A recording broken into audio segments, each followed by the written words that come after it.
ഹോർമുസിൽ America നാവിക ഉപരോധം തുടങ്ങി. ഇറാൻ തുറമുഖങ്ങളിൽ ചുങ്കം നൽകി കടന്നുവരുന്ന കപ്പലുകളാണ് US നാവികസേന തടയുന്നത്. ഉപരോധത്തിൽ മറ്റു രാജ്യങ്ങൾ സഹകരിക്കുമെന്നും ഏതൊക്കെ രാജ്യങ്ങളെ എന്ന് നാളെ അറിയാമെന്നും ട്രംപ് പറഞ്ഞു. Other countries are going to also. We don't need other countries, frankly, but they've offered the services. We'll let it be known probably tomorrow. What was the sticking point over? You said it was over nuclear. It was over nuclear, very similar. Yeah, very good. I guess you're listening. It's over the fact that they will never have a nuclear weapon. Iran, you marking it down? Iran will not have a nuclear weapon. And we agreed to a lot of things, but they didn't agree to that. And I think they will agree to it. I'm almost sure of it.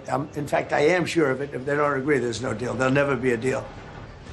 We can't let a country blackmail or extort the world, because that's what they're doing. They're really blackmailing the world. We're not going to let that happen. We've been called this morning by the right people, the appropriate people, and they want to work a deal. They'd like to make a deal very badly. ഉപരോധം തുടർന്നാൽ മധ്യേഷ്യയിലെ മറ്റു തുറമുഖങ്ങളും സുരക്ഷിതമായിരിക്കില്ലെന്നാണ് Iran അതേസമയം മുന്നറിയിപ്പ് നൽകുന്നത്. ഇറാന് മേൽ Gulf രാജ്യങ്ങൾ സമ്മർദ്ദം ശക്തമാക്കുന്നുണ്ട്. ഇതിനിടെ US-ന്റെ ഇറാൻ പ്രതിനിധി സംഘങ്ങൾ തമ്മിൽ നേർക്കുനേർ ചർച്ച വ്യാഴാഴ്ച നടക്കാൻ സാധ്യതയെന്ന് ദ അസോസിയേറ്റഡ് പ്രസ് റിപ്പോർട്ട് ചെയ്യുകയാണ്. വളരെ പ്രധാനപ്പെട്ട നീക്കങ്ങൾ, ചർച്ചകൾ ഇതുമായി ബന്ധപ്പെട്ടുണ്ടാകുന്നുണ്ട് എന്നത് നിർണായകമാണ്. കാർത്തിക് വിവരങ്ങളുമായി ചേരും. കാർത്തിക്, ട്രംപ് കാര്യങ്ങൾ കടുപ്പിക്കുന്നുണ്ട്. എല്ലാ രാജ്യങ്ങൾക്കും പൂർണ്ണ നിയന്ത്രണം എന്നാണല്ലേ? രഞ്ജിത്ത്, ഹോർമൂസിൽ അമേരിക്ക പ്രഖ്യാപിച്ച കപ്പൽ ഉപരോധം തുടങ്ങി. ഇന്ത്യൻ സമയം ഇന്നലെ രാത്രി 7:30 മുതലാണ് ഈ ഉപരോധം ആരംഭിച്ചത്. ഇതുവരെ 3 കപ്പലുകളെ US നാവികസേന തടഞ്ഞെന്ന റിപ്പോർട്ടുകളാണ് പുറത്തു വരുന്നത്. 13 പടക്കപ്പലുകളാണ് ഒമാൻ തീരത്ത് US-ൻ്റെതായി ഇപ്പോൾ നിലയുറപ്പിച്ചിട്ടുള്ളത്. ഇറാൻ തുറമുഖങ്ങളിലേക്ക് എത്തുന്നതും അതോടൊപ്പം തന്നെ ഇറാൻ തുറമുഖങ്ങളിൽ നിന്ന് ചരക്കുമായി, ചുങ്കം നൽകി ചരക്കുമായി കടന്നു പോകുന്ന കപ്പലുകളെയാണ് ഇപ്പോൾ തടയുന്നത് എന്നാണ് പുറത്തുവരുന്ന റിപ്പോർട്ടുകൾ. എന്തായാലും നിലവിൽ സാഹചര്യം അതീവ സങ്കീർണമായി തുടരുകയാണ്. കാരണം ഒരു വശത്ത് അമേരിക്കയും മറുവശത്ത് ഇറാനും അവരുടെ നിലപാടുകൾ കടുപ്പിക്കുന്നു. ഇറാനുമേൽ സമ്മർദ്ദം ശക്തമാക്കുകയാണ് അമേരിക്ക ഈ ഉപരോധത്തിലൂടെ ലക്ഷ്യം വെക്കുന്നത്.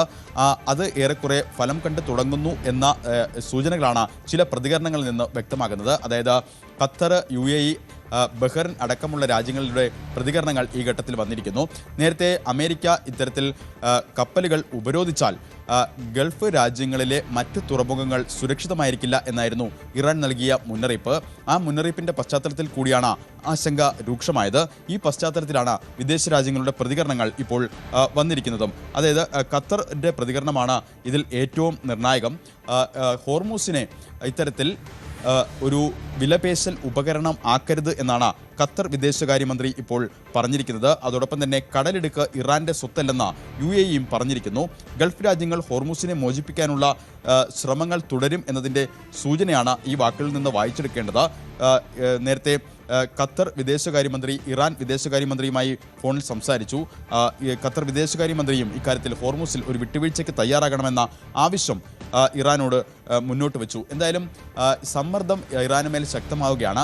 2 തരത്തിലുള്ള ഉദ്ദേശങ്ങളാണ് അമേരിക്ക ഈ കപ്പൽ ഉപരോധത്തിലൂടെ ലക്ഷ്യമിടുന്നത്. ഒന്ന്, ഇറാന് മേൽ സമ്മർദ്ദം ശക്തമാക്കുക, അതുവഴി വീണ്ടും ഒരു നയതന്ത്ര ചർച്ചകൾക്ക് വഴിയൊരുക്കുക.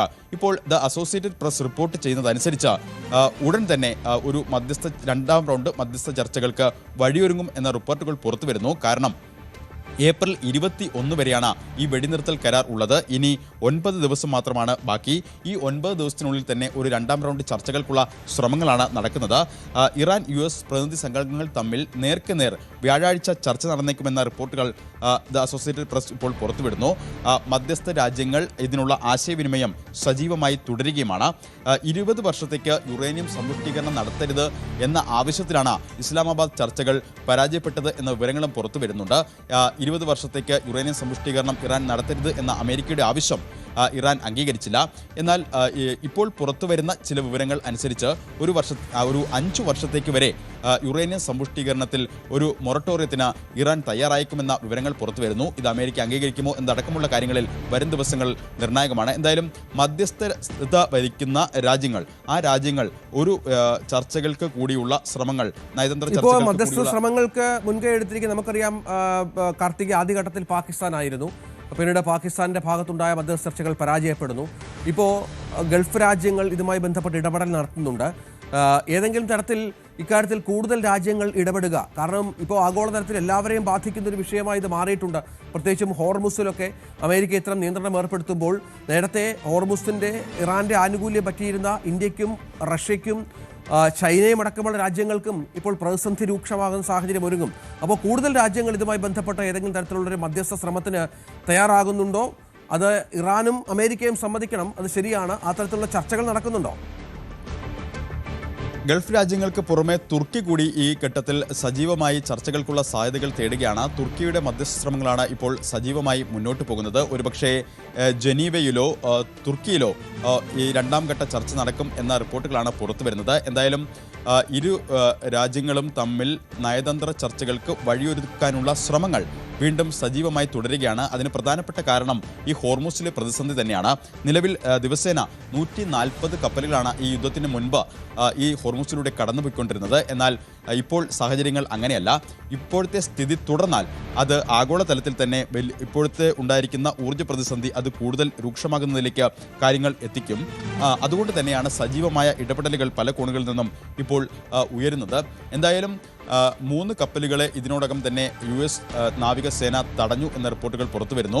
അങ്ങനെയെങ്കിൽ വരും മണിക്കൂറുകളിൽ ഇറാൻ്റെ പ്രതികരണം എങ്ങനെയായിരിക്കുമെന്നത് ഉറ്റുനോക്കുന്നുണ്ട് ലോകം. മാത്രമല്ല, നേരത്തെ ഇറാൻ നൽകിയ മുന്നറിയിപ്പ് ഇത്തരത്തിൽ ഇറാൻ തുറമുഖങ്ങളിൽ നിന്ന് കടന്നു വരുന്ന കപ്പലുകളെ തടഞ്ഞാൽ മധ്യ ഏഷ്യയിലെ മറ്റ് രാജ്യങ്ങൾ ആ രാജ്യങ്ങളുടെ തുറമുഖങ്ങൾ അത് സുരക്ഷിതമായിരിക്കില്ല. ആ പ്രതികരണത്തിന് ശേഷവും ട്രംപ് ഭീഷണിയുടെ സ്വരത്തിൽ ഇന്നലെ വ്യക്തമാക്കിയത് ഏതെങ്കിലും തരത്തിൽ US നാവികസേനയ്ക്ക് നേരെ ഒരു ആക്രമണത്തിന് മുതിർന്നാൽ അതിശക്തമായ തിരിച്ചടി ഉണ്ടാകുമെന്നാണ് ട്രംപ് നൽകിയ മുന്നറിയിപ്പ്. എന്തായാലും പന്ത് ഇപ്പോൾ ഇറാൻ്റെ കോർട്ടിലാണ് എന്നാണ് JD വാൻസ് ഫോക്സ് ന്യൂസിന് നൽകിയ അഭിമുഖത്തിലും വ്യക്തമാക്കുന്നത്.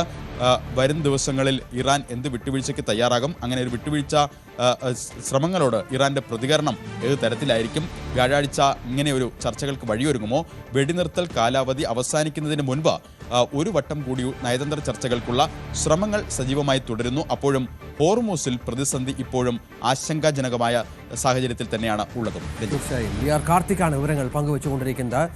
ഇറാനോടുള്ള തൻ്റെ നിലപാട് പോപ്പ് ലിയോ 14 എതിർത്തത് തെറ്റെന്നാണ് US പ്രസിഡന്റിൻ്റെ ഇപ്പോഴത്തെ പുതിയ വാദം.